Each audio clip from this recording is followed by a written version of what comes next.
No Caitlin Clark, no problem. No Sophie Cunningham, no problem. No head coach Stephanie White, have no fear. The final boss, Austin Kelly, is here. The Chicago Sky, we came into your building and we just, from pillar to post, smacked you guys around. What results from taking something away? Caitlin Clark, Sophie Cunningham, and Stephanie White, the Indiana Fever's head coach, were present simultaneously. The Chicago Sky and Angel Reese claim that you win easily. For AK, for Steph! Another one! No! They were entirely mistaken. The Fever demonstrated last night at the United Center that they are more than just a one-woman show. Kelsey Mitchell lost by 17 points. Lexie Hall kept up her recent success and new deal. Aaliyah Boston and Natasha Howard both made significant contributions, and McDonald led the offense like a pro. As a result, the Fever not only prevailed but also defeated Chicago by a margin of 27 points, humiliating Angel Reese in front of their own supporters. I've got the Fever down below, so let's go if you agree with the comment. Yes, sir! Great job. All right, great job. Thanks, Daddy.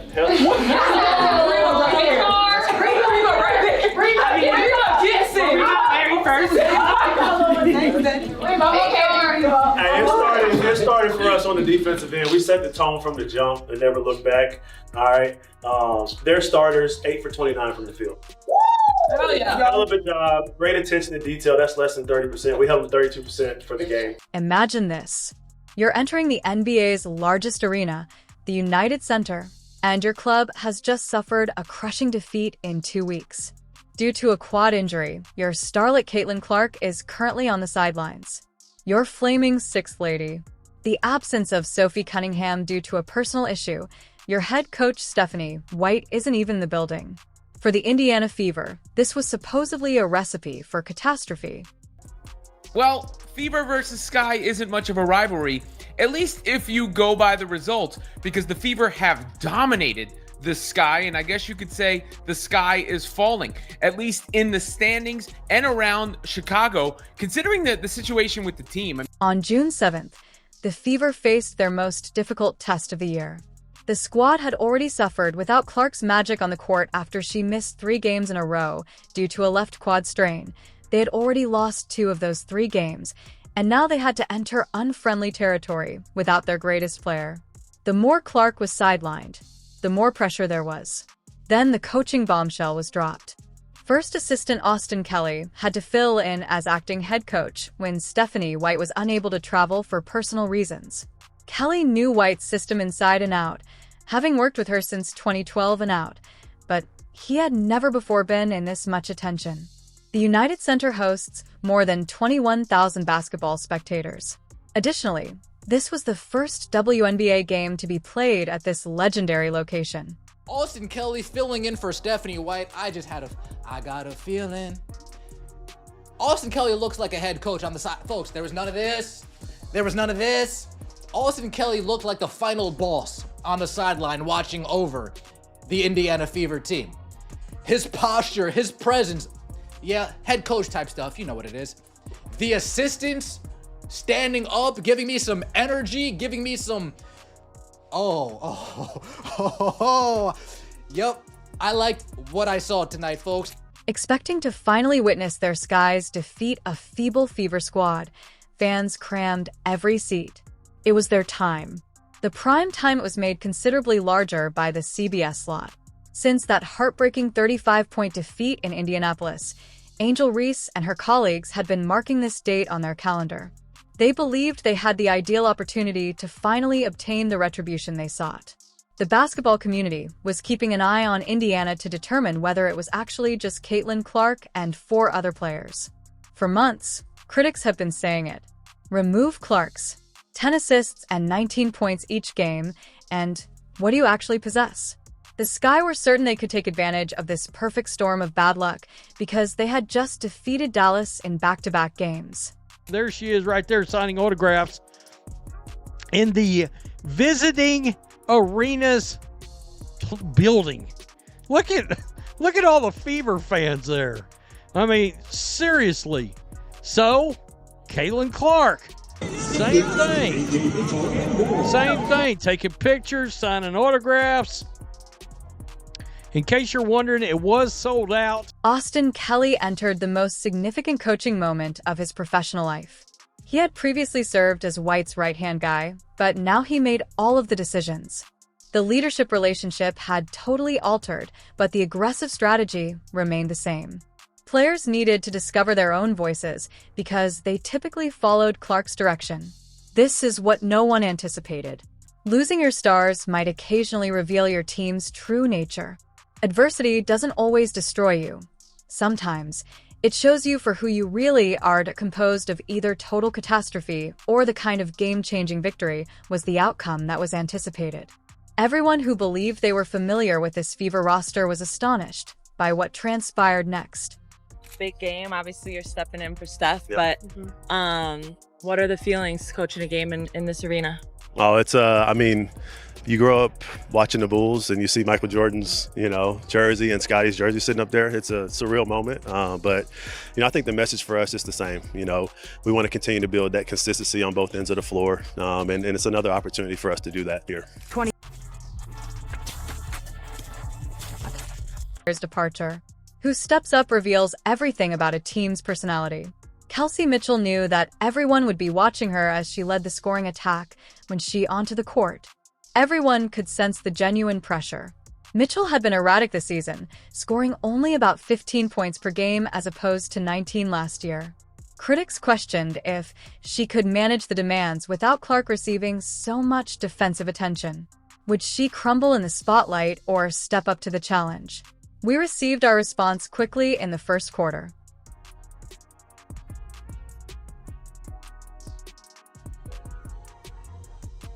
This time steps right through the heart of the defense and blows by Chicago. The wins off of Lake Michigan.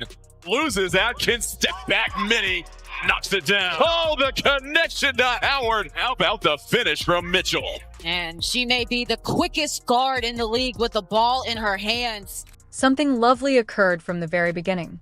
As a seasoned player should, Mitchell got to work cooking right away, moving without the ball. She had no intention of being Caitlin Clark. She was acting more like Kelsey Mitchell than we had seen her throughout the entire year. The gunfire was coming down. The self-assurance was growing. Chicago was unable to respond to Mitchell's onslaught on the basket with intent. When the skies opened up, she made threes. When they doubled her, she sought comrades who were free. This was the epitome of seasoned leadership. She led a well-balanced offense that no Sky defender could stop, finishing with a team-high 17 points. Every item was important, and Mitchell provided when it was most needed. Here's Mitchell trying to attack Van Lith. We'll slow it down a bit. This time steps right through the heart of the defense and blows by Chicago. The wins off of Lake Michigan. Timeout Sky as Indiana has built a 17-point advantage. However, this is where things start to get interesting. With yet another outstanding effort, Lexie Hull maintained her breakout season.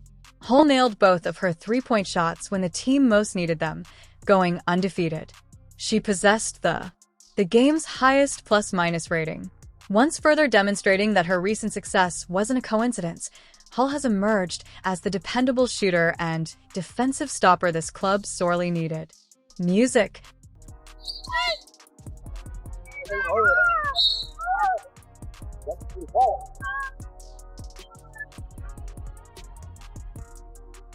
However, that's not all.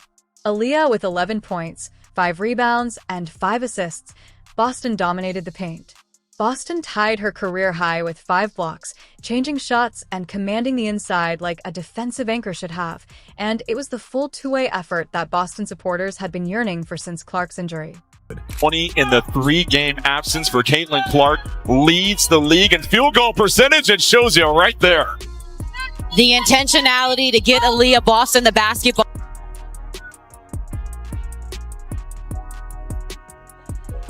All night long, the ball movement was precise. Chicago understood that they weren't playing a weaker club at all, but rather a more dangerous version of Indiana, as the Fever recorded 20 assists on 27 made shots, demonstrating amazing team synergy. However, this was about veterans not failing their team when it counted most, not simply about individual performances. Mitchell, Boston, and Hull both stepped up in different ways. They trusted one another, shared the load, and performed like champions when things got tough. The supporting cast transformed into the main characters, and they performed their parts flawlessly. We took home the boards. We won the boards, all right, and they're a second chance points team, all right, and we won that area as well. Taking away their strengths was something that we did a great job of, all right? Just extremely proud of y'all. We stayed locked in, we stayed together, we executed the scout at a very high level. Just multiple levels of effort. It's everything that we've asked of you today, we put it in there, and from now, again, stacking days, building on those moments where we're stringing those possessions together, right? Building on those great possessions on defense and on offense. Great, hell of a job, y'all. High level. Good job, y'all.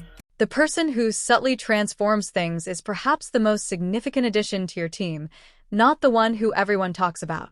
McDonald was only intended to be signed as a depth player to aid with rotations in the late season. She signed a hardship deal with the Fever on June 1st. No one anticipated more than the bare minimum of backup minutes. It didn't seem conceivable to run the offense without Caitlin Clark, who could manage that level of accountability. Someone who can read defenses, comprehend the scheme, and act quickly under pressure is needed at the point guard position. Less than a week has passed since McDonald joined the team. How was she able to fill such a huge... McDonald for three. McDonald had a McDonald with a steal. McDonald had a McDonald drawing offensive fouls. McDonald had a... Folks, what a glorious game. What a glorious game. However, McDonald assumed the role of point guard as if she had been in charge of the system for years rather than weeks. She assumed command right away and never turned back. The confidence was evident right away.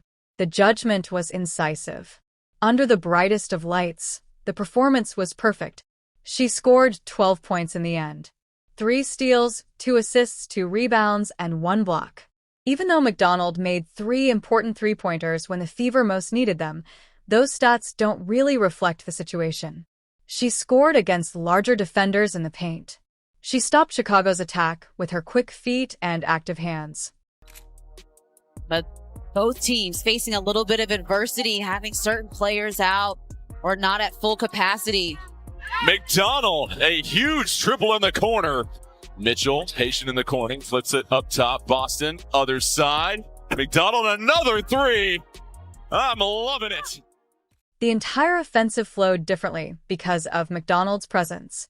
Everyone else had more space as the squad launched their offensive plays farther away from the three-point line. This provided Mitchell more room to work and improved Hull's visibility from outside the arc. Boston was able to perform better in the post as a result. The Sky's confused defensive rotations throughout the game demonstrated that they had no scouting report for this iteration of the Fever offense, and the Chicago defenders were unable to contain McDonald's versatility. They were unable to foresee her next move. Throughout the entire night, she kept everyone wondering. Of 5 meetings this season between the two teams, McDonald pokes it away, then tapped up down the floor, and McDonald will slow things down. McDonald for 3, cashes in. Survival mode looks really fun. Austin Kelly's strategy was succeeding because McDonald was carrying it out brilliantly. Following the game, Kelly underlined that the team's offensive provided the greatest defense. McDonald established that tone early on and kept it there for 40 minutes. She demonstrated her grasp of the game with each possession. This is when things start to get interesting. McDonald demonstrated that basketball IQ is more important than teammate familiarity by serving as the driving force behind the Fever's most spectacular victory of the season. She improved everyone around her with her shrewd play and selfless basketball. This performance shown that even when they lose important members, excellent teams manage to improve. McDonald's capacity to take charge demonstrated the breadth of this Fever roster. With their newest weapon at the forefront, they not only survived without Clark, but flourished. Lex, 500 points today.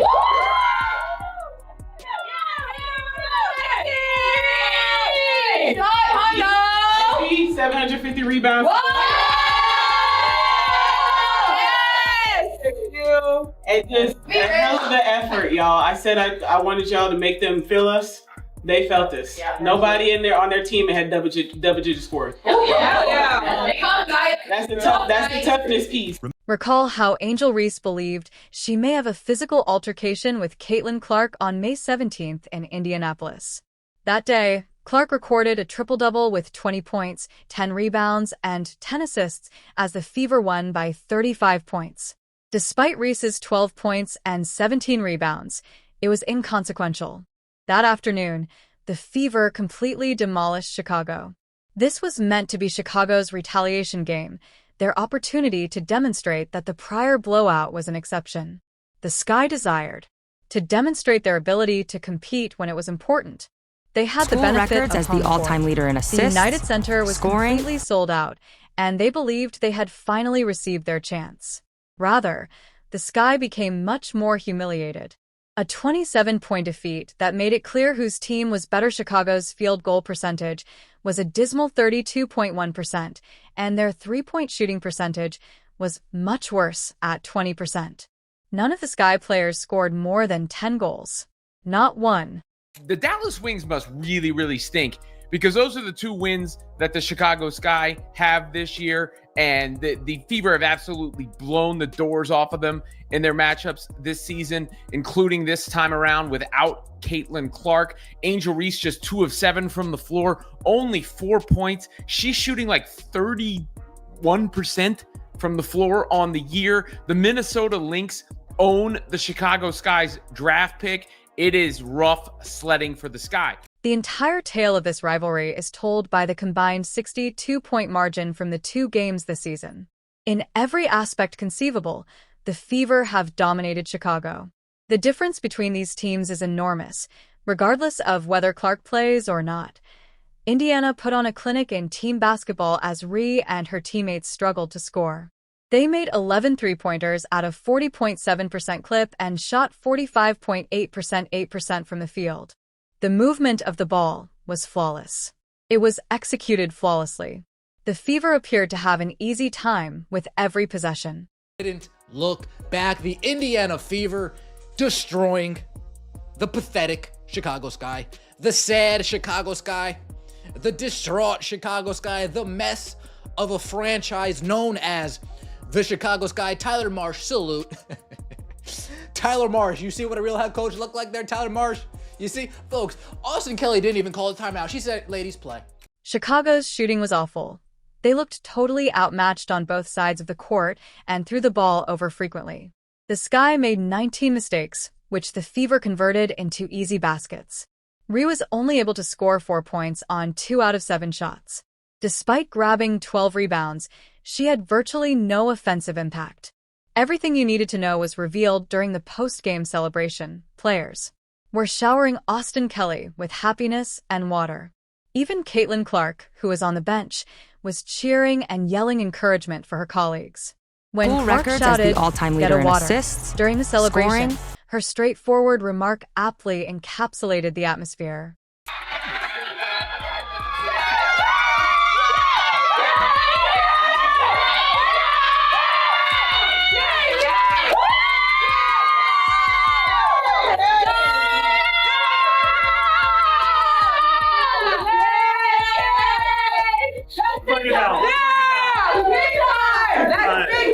That's all you guys. That's all you guys. Great job. Hell of a job.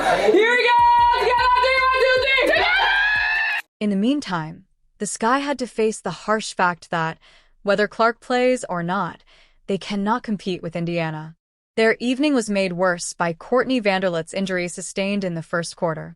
The home crowd witnessed their team's total dominance in their own structure. It wasn't just a victory. It was a declaration of the Fever's absolute and total control over Chicago. The retaliation tasted flawless and was served frigid than a Chicago winter. Indiana demonstrated that they control this rivalry regardless of the player on the floor. This triumph demonstrated that the Indiana Fever are more than just Caitlin Clark and 4 other players.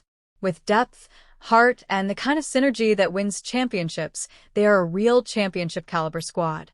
Lexie Hall continues to make shots when the team needs them, and Kelsey Mitchell shown that she can take charge when it counts. McDonald shown that anything can be changed with depth signings. When you consider that this club can succeed without its best player on the floor, the 2025 season becomes even more promising.